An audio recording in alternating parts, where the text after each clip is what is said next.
So next 30 to 45 minutes, what I'm going to do, what is essential for you and I'm going to teach. I'm not going to teach what I know for me. I need to teach you there. And most important, this is my disclosure there. The specialty, if you look at it, where's the specialty I belongs to, this is the specialty I belongs to. I'm least earning specialty compared to all other specialists in my field. Infectious disease won't make money. Infectious disease won't make money. Okay, so people who creating a troubles, people who putting a lot of troubles to us. For example, orthopedic surgeon putting a lot of implants inside. I know here a lot of people put implants also. So you people make money, but we don't make money there because we are trying to solve the problem. We try to solve the problem. So people solving the problem, they are not making money. People who are creating the problems, they are making money. That's a sad paradox. And the disclaimer is you can't solve all the problems there. You need to live with certain problems there. You can't say, I learned infection control here, so I can prevent all my infections in my hospitals. Definitely no. Already we are least earning, so we need a little bit more infections to survive also there. Straight away begin with the case here there. So this is a 28-year-old male. This is a real case study. I'm not cooked up here anything. He's basically an engineering guy, recently engaged. Sorry, I didn't do anything. I think the slides are gone. Yeah. So this person is getting married in November 2025. He was traveling to US in February 2025. That point of time for US visa, he got a HIV test as per the company rules. He did, that was negative. Then before engagement in July 2025 is engagement, June 2025 and root canal treatment there. August 2025 again to Hong Kong or Taiwan, I do not know. Again did for HIV test that came back positive. Strongly denies no exposures. We took him personally and asked him any exposures. He said no. So what are we going to do now? How many say yes, this is my root canal only caused the HIV to him? Nobody want to take the claim? No? Okay. No, my sterilization is damn good. We follow all sterilization practices, what is written in the book. Who is the dentist? You want to know that? Okay.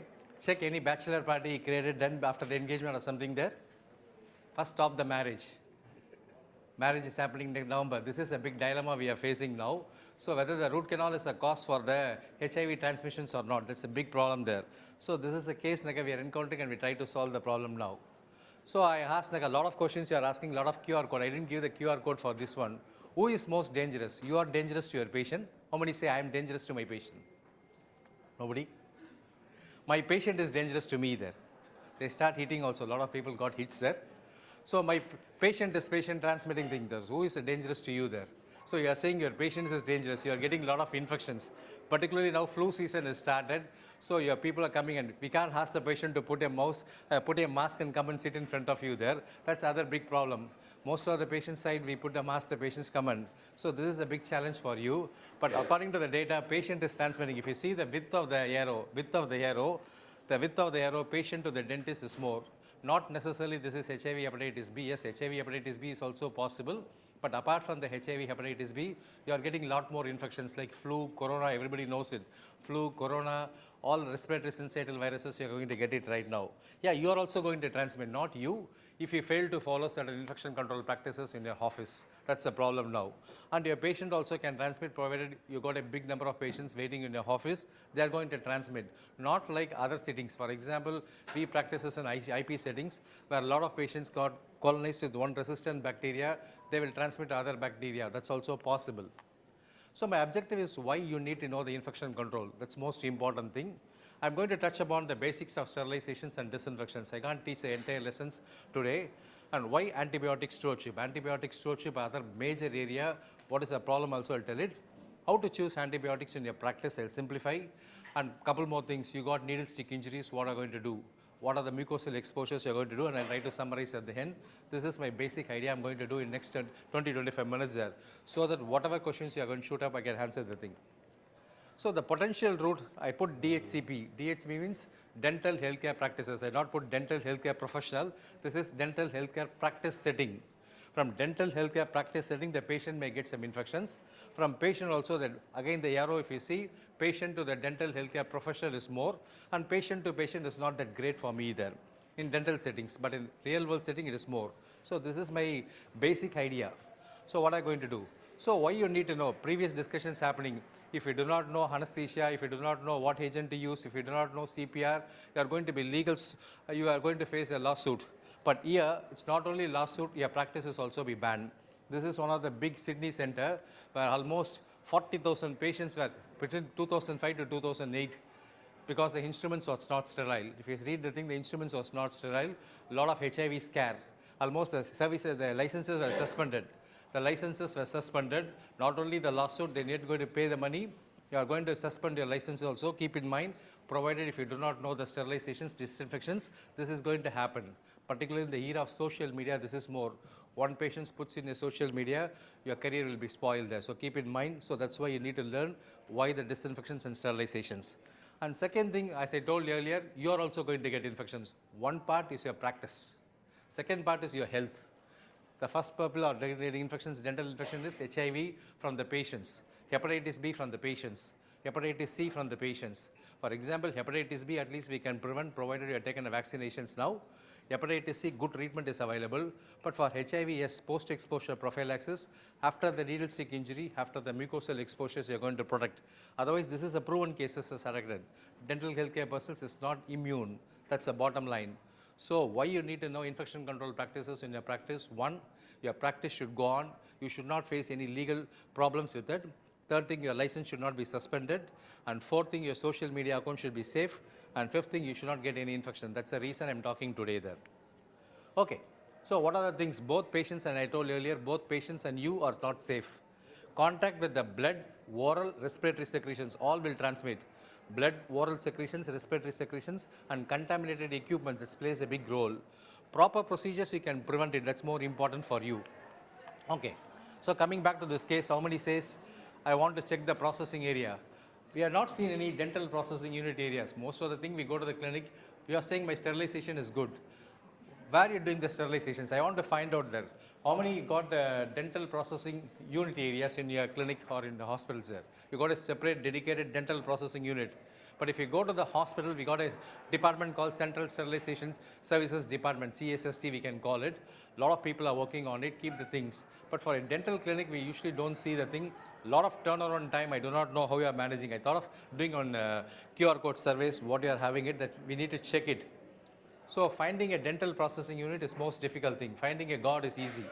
Finding a dental processing unit or dental cleaning unit in a dental clinic is the most challenging for us there. That's a big problem, I'm facing it. So basics of sterilization, this is a basic of sterilizations. You need to know your enemy well. What is your enemy? Bacteria or microorganisms. If you see, these are all the microorganisms. Sorry for the small letters. Usually whether you are dealing with a bacteria, whether you are dealing with a virus, whether you are dealing with the spore forming organisms, or whether you are dealing with the prion. Prion is the most difficult thing. But bacteria is easy to kill. Whichever things is multiplying fast, we can kill it. Whichever things like we got a envelope is easy to kill. But which organisms lack envelope, very difficult to kill, and particularly TB bacilli, and if you got a spore forming bacilli, is the most challenging for you. So we need to know, remember what I am dealing with it. Fortunately, you people are dealing most of the time with the vegetative bacteria, keep in mind. Second thing, we need to know what sort of instruments you are using it. What sort of instruments I'm using it. We ask three categories, it's called Spalding classification there. Whether the instruments go and touch the mucosal surfaces and crosses the blood or sterile area. For example, you are doing some procedure that invade the blood vessels, whether the area is a sterile, I'm entering the sterile area, that instruments, we need to remember. Second thing, when you're going to touch the mucosal surfaces, most of the instruments you're going to touch the mucosal surfaces, but without any bleeding, without any bleeding. That is called category 2, mucosal surfaces. The third one is just skin contact only. For example, the X-ray machines where you're taking the person can go and stick to the chin alone there, where contact with the skin alone. That's not even mucosal surface. That is very less. So for that, we can wipe with some alcohol, swab or fine. That means low-level disinfectant. If any instrument that goes inside the patient's sterile area, I need to do sterilization. So rightly point out, sterilization means best thing is autoclave. So sterilization is needed. That's most important, then keep in mind. So you need to know two things. What is your enemy? What I'm dealing with it? Fortunately, you are dealing with a vegetative bacteria. Second thing, we need to know whether sterilizations or disinfections. We need to think about it. Most of the people do disinfection, not sterilizations, because sterilization needs a little bit of setup there. Then third thing, what we need to know, this is a sterilization. What do you mean by sterilizations? It should kill all the things except prion. Most of the time, prion is most difficult to think. It will kill vegetative bacteria, envelope virus, non-envelope virus, TB bacilli, spores, all will knocked out by sterilization. But what do you mean by disinfections? Disinfections only Particularly, we divide the disinfectant into 3 levels: high level, mid level, and we are giving it into low level disinfectants. High level disinfectants, except spore forming, all other things is taken care. Spore forming bacilli is very rarely encountered by dental practice, so we can take care at least high level disinfectant. That's most important thing. So this is a classification. If it is a sterilization, it will knock out everything.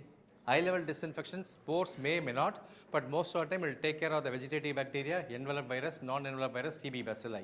Keep in mind, this is the most important thing in your practice.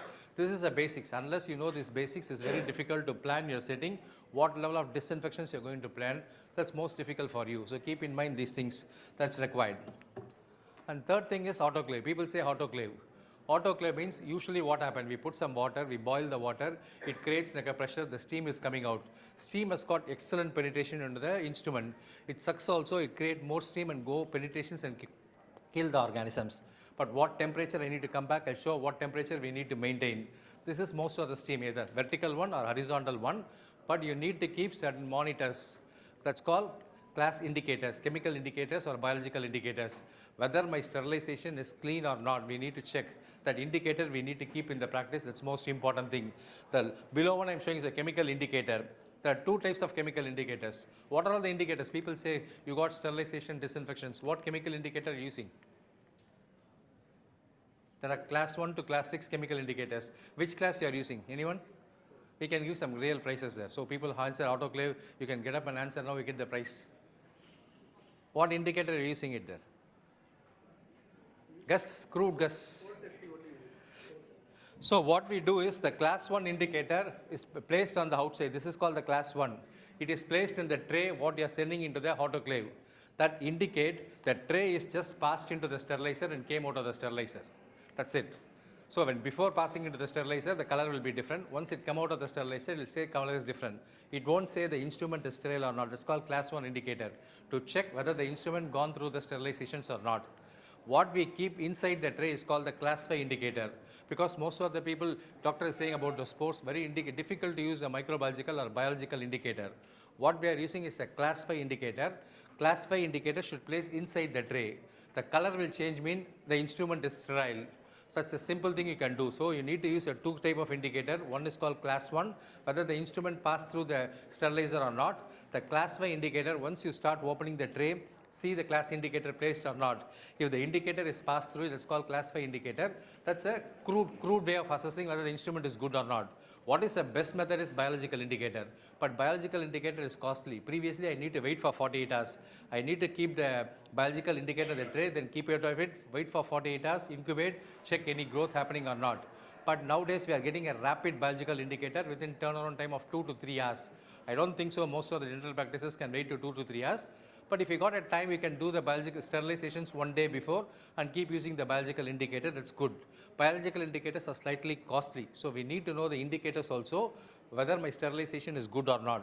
That's we need to know. So this is the sterilizations. All critical items, ideal sterilization. All critical items, anything that goes through the sterile area, anything that goes through the blood vessels, do sterilization is the best method of killing all the organisms. If it's coming to the semi-critical area, use an high-level disinfectant. High-level disinfectant, that's more important for you. So you decide whether it's going to touch the skin of the patients, whether the instrument go to the mucosal surface, whether the instrument go to the sterile area. Based upon the thing, decide what is you're going to do the practice. And we need to know the temperatures. I think the temperatures, I kept it. This is a biological indicator, we are talking about it. Very difficult, 48 hours time, but nowadays rapid biological indicators come up. And if you want to cut down the durations of your time, these are all the things need sterilizations. Whatever scalpel bradles, periodontal scalers, surgical burrs, we need to use a sterilization. No excuses. Please go for sterilization. And we need to know the temperature. Suppose if you want to cut down the temperatures, if you are going to keep 134 degrees Celsius, you can cut down the duration of the cycle 3 minutes. But again, the 3 minutes is an exposure time. After the exposure, it need to cool down. It will take time. So don't say within 3 minutes I can finish my sterilization there. 3 minutes is the exposure time. Previous set, we need to clean the instrument, pack the instrument, put it in the sterilizer. If you use 134 degrees, 3 minutes is fine. But standard is 121. 121 means I need the exposure of 15 minutes, I need to keep it. If it is 134, you can keep 3 minutes. But again, somebody should wash the instrument, clean the instrument, pack the instrument, put the indicator, load it into sterilizer. This is more important for you. So this is what we need. This is called, sorry, wood unfortunately. So these are all the agents we use for high-level disinfectant. So the common nuisance is nobody is using formaldehyde. Formaldehyde is carcinogenic. Whether you are going to give the infections or not, you are going to get cancer if you start using formaldehyde. That's why the fumigations and other things is gone now. So formaldehyde is carcinogenic. What we are using is previously glutaraldehyde. Nowadays we are using orthotaldehyde. The advantages, the killing efficacy is much better, but spores is not that comfortable. It can kill bacteria, vegetable bacteria, vegetative bacteria and viruses, both enveloped and non-enveloped TB bacilli, but the chances of killing spores is a bit difficult. We need to dip the instrument in appropriate concentrations for appropriate time. That's more important. That's called orthotaldehyde. Nowadays people are using parasitic acid. Again, it's good for dental instruments. Most of the dental instruments is good. When you are not able to do the sterilizations, this is a step, this is alternate to your good sterilization practices, but always sterilizations for a critical items, keep in mind. That's more important for you. So what are the things? Dental mirrors, whatever your amalgam condensers and dental hand pieces, you need to do that with the help of high level disinfectant. Don't use low level disinfectant. Even medium level disinfectant, I'm not encouraging. Use a high level disinfectant, what is available to you, that's the best thing. Otherwise your patient is getting infection. Once your patient is getting infections, you are going to get a lawsuit. That's the problem there. So, for example, the people's using water, the dental water. If the dental water is not tested properly, this will happen. One is called non-TB mycobacteria. People keep on getting sinuses from the procedures what you did. Keep on, the cervicofacial sinuses keep happening. This is not TB. This is non-TB mycobacteria because of the water is not clean. For example, following a laparoscopic surgery, following LSCS surgeries, following CABG surgeries, people keep on getting infections, the wound is not healing. That is basically because the water is not good. What happens, the surgeon usually put the laparoscope or whatever instrument, dental instrument in the orthotaldehyde or glutaraldehyde or parasitic acid. You are dipping in for 15 minutes, 20 minutes. After that, what do? You take out of the instruments. You need to flush the instruments with either alcohol, ethanol, or you need to flush the instruments with sterile water. But what your technicians or what your assistants will do, take the instruments after the parasitic acid or orthotaldehyde, go to the tap water, flush with the tap water. The tap water contains non-TB mycobacteria. So the list, one of the major outbreak happened in one of the public sector hospitals. Following arthroscopy, all arthroscopy got infected. Every second month they're getting infections, multiple pusses, multiple discharges keep happening. I went and audited for 2 hours. Everything perfect. Everything perfect. I saw the person is doing well. They perfectly cleaned it, perfectly washed it, put it in the orthotaldehyde for 15 to 20 minutes. I said everything going well, so something is going on, so I just want to leave that. That point of time I checked the person, took the instruments, went to the tap, put the tap water inside and came out. So this is a reason for it. So tap water is a culprit. Even dental water is a culprit. We need to check the colony forming unit of a dental water. It should be less than 500 colony forming units. Usually we keep 200 colony forming units. For you people, you are VIP, we are giving 500 colony forming units there. So we need to keep 500 colony forming unit. Similarly, what are the areas? For example, the person is occupied, some blood spills happen. How to clean? For blood spills and other thing, you can use quaternary ammonium compounds. You can use the surface area cleaning. Similarly, the dental chairs, after the procedure is over, we need to wipe, we need to clean. Otherwise, patient to patient cross infections. MRSA patients colonize, KB's patients come and sit your table, next patient is going to get it. How patient is going to get? This is the way they're going to get it. So clean the surface, that's most important thing. Clean the surface, that's most important thing. So use either medium level disinfectant is fine for cleaning the surfaces. Even good soap and water is good. For government hospitals, even ordinary phenolic compounds is also good for cleaning the surfaces, not the instrument. So we need to know what are all the instruments and what are the things we need to use for it. Whether the instrument goes inside the clean area, whether the instrument's going into the mucosal area, keep in mind. If you know these things, it's easy for you to tackle it there. So housekeeping, soap, water or EP agents, clean mops and clothes is required. Prepare cleaning and disinfection. It's more important. Wipe the surfaces. Whatever surfaces the persons come in contact, wipe it. Otherwise, you are going to get infections right now. So, how to handle the waste?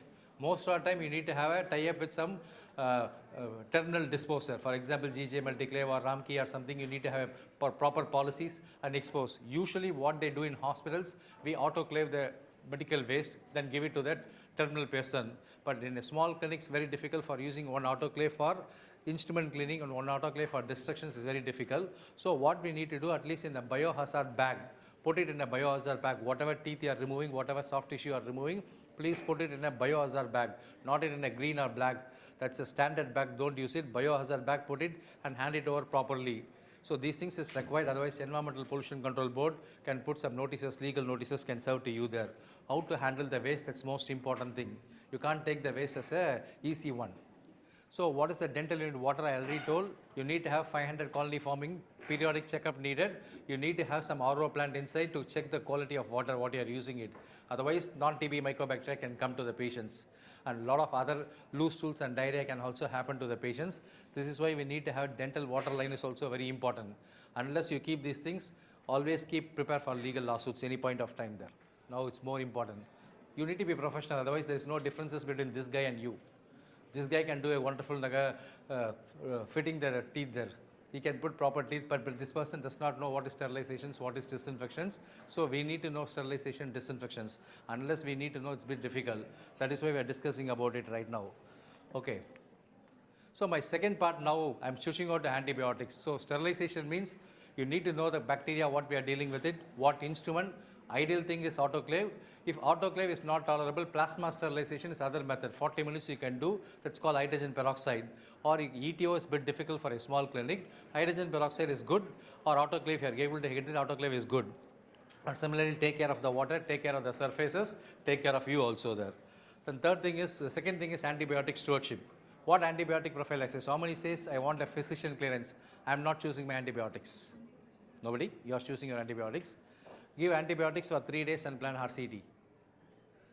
Just caries teeth, nothing. Pregnancy, okay.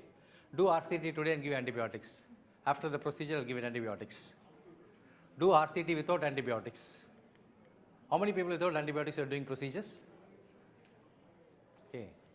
Lot of whom only is there. Okay. Fine.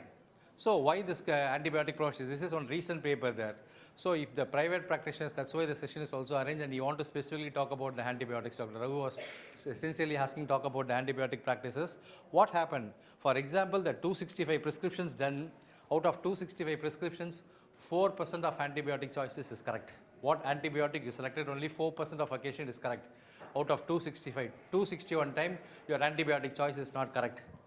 What happened? The impact. People are using 7 to 10 days. If you see, 3 days is very hardly using there. Most of the people are using 7 days, or people are using 10 days also. I'll come back this part, how long to use the antibiotic, my last part of my slides. So this is what, suppose you got some training program today and you are enrolled there, the duration is cut down, So training gives a lot of education to you. Education gives a lot of good practices for you people. These are all practical advices, you can follow it up there. So that's why the session is there. The objective is to cut down the antibiotics, unnecessary antibiotics. I'll come back and explain. This is one of the paper written by one of the Savita College dental faculty in Lancet. We need to have some good antibiotic stewardship practices for dental people. This is written in 2024 Lancet. So this is what she has written there. So why antibiotic? So this is the first case of antibiotics in 1942. This is not now. This is 1942. Bad dental infections or odontogenic infection, the child has got it. So what happened? If the child comes to you today, what will you do? Debride. Unless you debride, it's very difficult. They tried all interventions. Unfortunately, the child was not improving. But penicillin came into the market at that point of time. With penicillin, the child became queen of the hospitals. She lived up to the age of 2008 or 2010. This is happened in 1940, up to the age of 85 to 88. Gave a famous interview at the age of 82. Penicillin saved my life for 8 years. Penicillin is a real magic bullet that saved the life of this child. From 1942 to 2012, she lived up to the age of 80 there. So this is the impact of antibiotics in 1940. Unfortunately, I'm not seeing this impact nowadays. Unless my surgeon debrides, I can't treat the antibiotic. There is no good antibiotic to me there. That's the problem. Why? The end of antibiotics. Almost all the antibiotics are dead, resistant. Bacteria is most intelligent creature. Don't underestimate your enemy. We think bacteria, why? Bacteria is the most intelligent creatures. We can't treat the bacteria with whatever available antibiotics right now. Whatever good implantations, whatever good implants you are putting, the person has got infected, it's the end of the story for you there. So you did a good procedures, but unfortunately the person got infections. There is no antibiotic to treat the infection. That's the problem we are having it. And you see who was the culprit? Dentists use a lot of antibiotics. Dentists use a lot of antibiotics. You are the leaders. 1 in 10 antibiotics you are prescribing there. That's a problem. And you are the third or fourth highest prescriber. The first couple of people are physicians, family medicine people. Number 3 is a dentist. You are prescribing more antibiotic. That's why we need to know how to choose the antibiotic. Unless we need to know the antibiotics, it's a bit difficult for you people to understand what is going on. That's the problem now. So coming back to this case, what antibiotic are going to give now? So already people are stuck. We divide the indications into 3 or 4. First thing is called prophylaxis. I need to give antibiotic to prevent some infections. Very few indications need prophylaxis, particularly when I'll show when to give the prophylaxis 1. Second thing is a treatment. Second thing is a treatment. In the treatment, when you got the culture and the culture is positive, that is called definite treatment. When you send the cultures or when you're not able to send the culture, that's called empirical therapy. So one is prophylaxis, other is definite treatment, third is a empirical therapy. We need to know these things before you choose antibiotics. And this is one of the cases for the antibiotics consensus for the dental patient. This is a beautiful references for you. It clearly shows for prophylaxis, most of the time, this is British Society of Antimicrobial Chemotherapy. Most of the antibiotic, people always say infective endocarditis. If I don't give antibiotics, the person developing infective endocarditis. Infective endocarditis will not happen. Even brushing the teeth, normal brushing the teeth, 30% of occasions bacteremia can happen. Bacteremia, if you brush their teeth, what will happen? 30% of the time bacteria can go into the blood. If the person has got some abnormal valve, that can go and seed the valve. That's more important. So 30% of occasions, brushing their teeth itself is a risk. So don't consider when to give antibiotic prophylaxis to prevent infective endocarditis. If the person has got previous IE, infective endocarditis, yes. The person has got a prosthetic cardiac valve, not prosthetic joint, prosthetic cardiac valve. Surgical shunts, congenital heart disease, you need to give prophylaxis. Or your procedures requiring involving dentogingival manipulations. You want to do the gingival manipulation, yes. That point of time you need to give prophylaxis, otherwise don't give prophylaxis. And if what prophylaxis, amoxicillin is fine, or amoxicillin clavulanic acid is fine. People put, we have seen the prescriptions, amoxiclav along with metronidazole. What is the role of metronidazole? Amoxiclav has got a good anaerobic cover.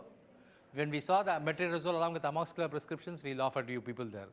You do not know the spectrum. Antibiotic choice depends upon the spectrum. Amoxiclav will cover streptococci, staphylococci, oral anaerobes. There is no need for any specific metronidazole for a oral procedures because amoxiclav will take care. What the dose? 1 dose before procedure, that's fine. If you think about it, only 1 dose, but people are giving 3 to 5 days before procedure, after procedure 10 days. What it causes? Loose stools, anaphylaxis. Then you need to have anesthetist in your OP, in your settings to give some sedations and everything there. So think about it. Don't give unnecessary antibiotics. Suppose the person has got real allergy. Most of the time the patients say, I got penicillin allergy. I asked the history when the penicillin allergy 40 years back. What happened? Mild itching or loose stools. So elicit a proper history. If the history does not suggestive of anaphylaxis, give amoxicillin. In fact, penicillin allergy patients, we can check with amoxicillin, or clindamycin is fine, or cephalexin is also fine. So we can try that one. So this is what we need to know, whether the patient has got prosthetic valve, prosthetic material used to repair, history of previous infective endocarditis, unrepaired congenital heart disease. Patient has got repaired congenital but residual lesion is still present, heart transplant patients. They need infective endocarditis prophylaxis, apart from your gingival manipulations. So whether procedure related or underlying heart diseases, these heart diseases only need.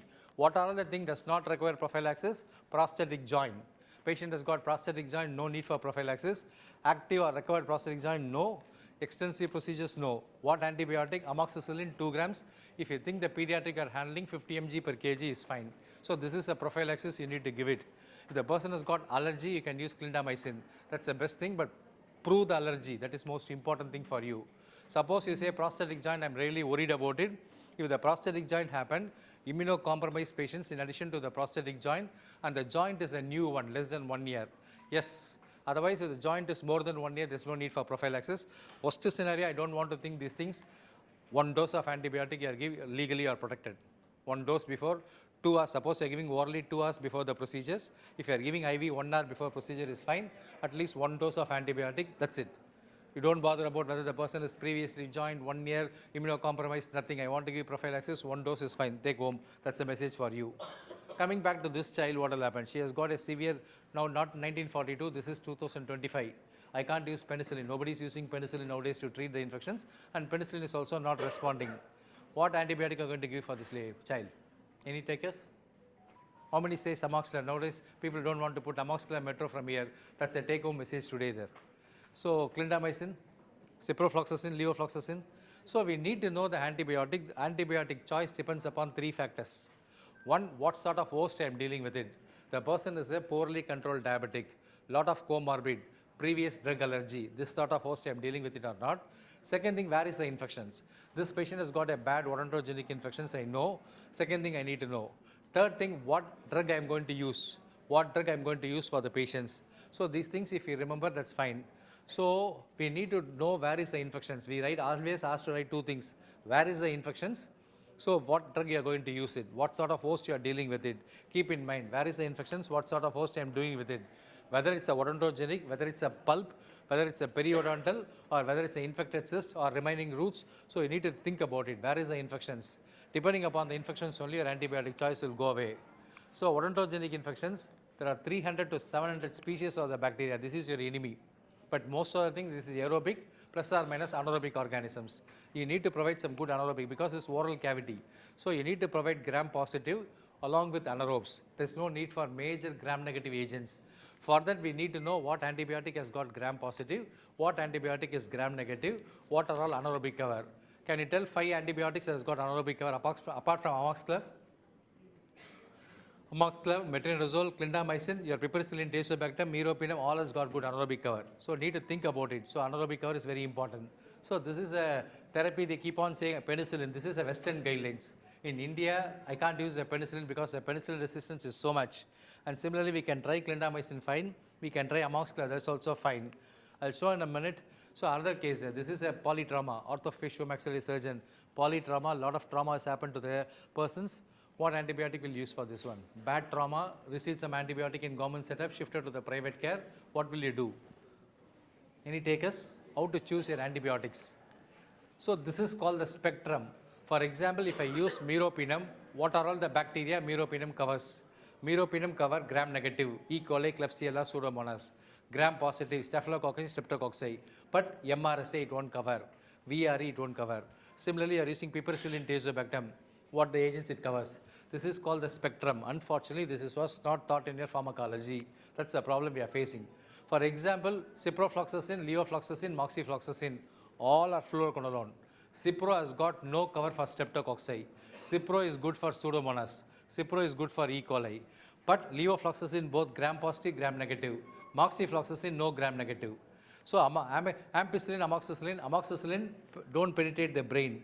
Ampicillin will penetrate the brain. So we need to know the differences between the group. What is the bacteria it covers? For example, if I think streptococci or staphylococci, you can use penicillin, you can use first generation cephalosporin, second generation cephalosporin, you can use amoxicillin or you can use amoxicillin clavulanic acid.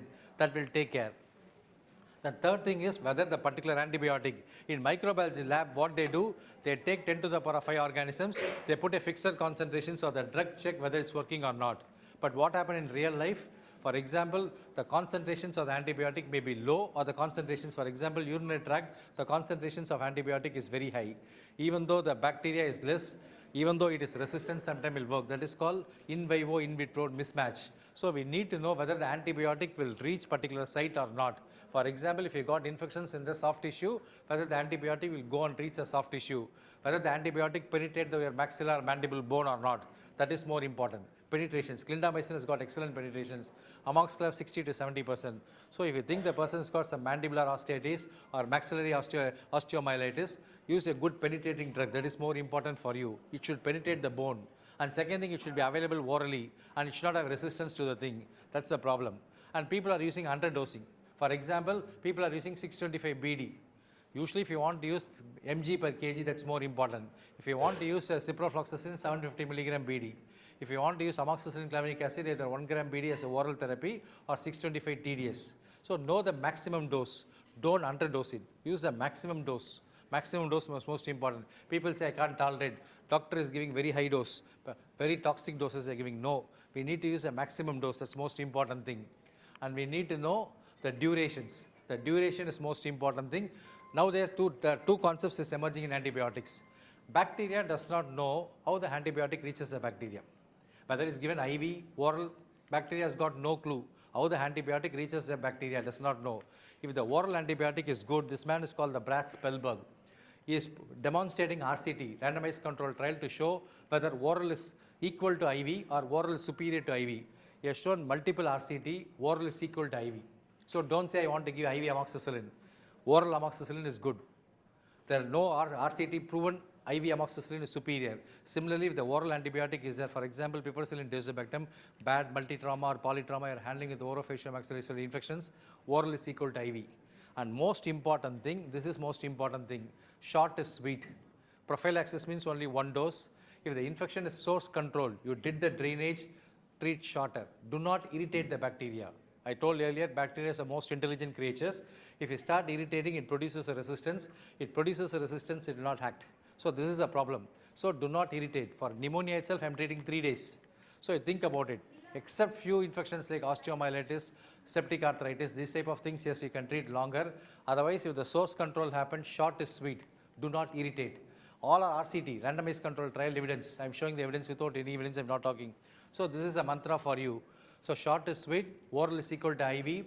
Know the bacteria, know the spectrum, choose your antibiotics. Don't do a guesswork, learn it. Most important. I not told 1945 Alexander Fleming, when he was receiving a Nobel Prize for his penicillin invention, he told the 3 things. Whether I want to use antibiotic or not, first questions. Not for every dental procedures antibiotic is needed.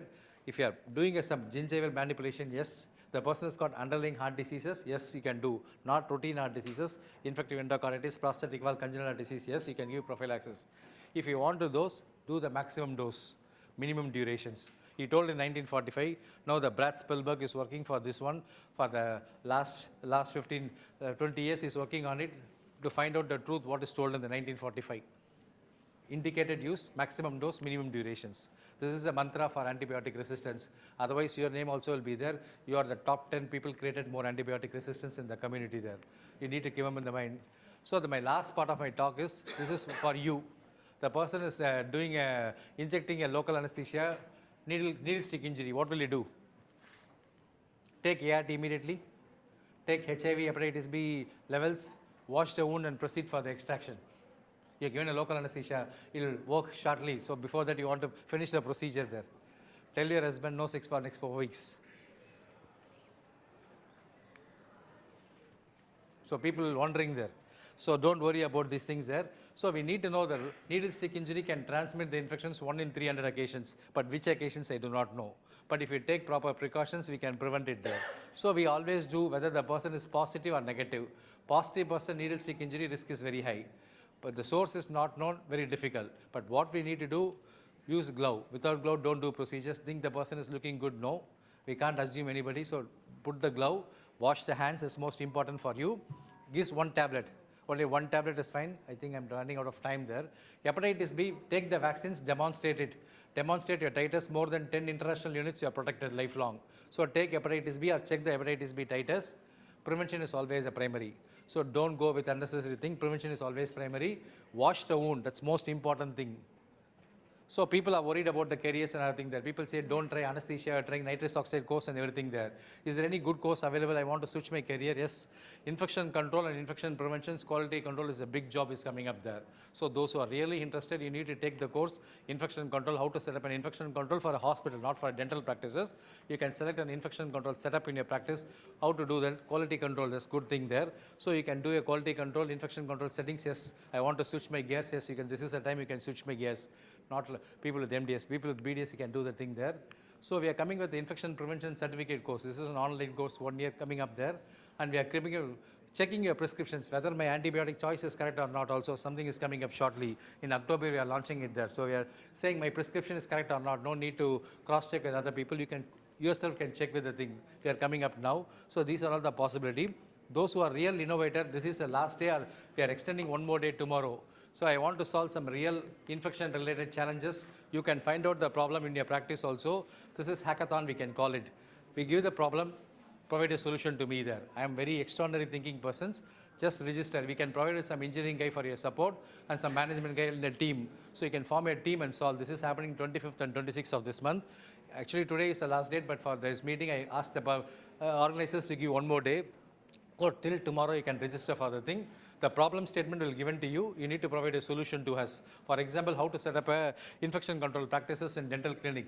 I said I've not seen any dental processing unit, so you need to come up with the thing. Come up with the problem in your practice, tell the solution to us, and we can support you. Once you show us good solutions, we can support you in monetary wise also there. So these are all the careers I'm supporting for you.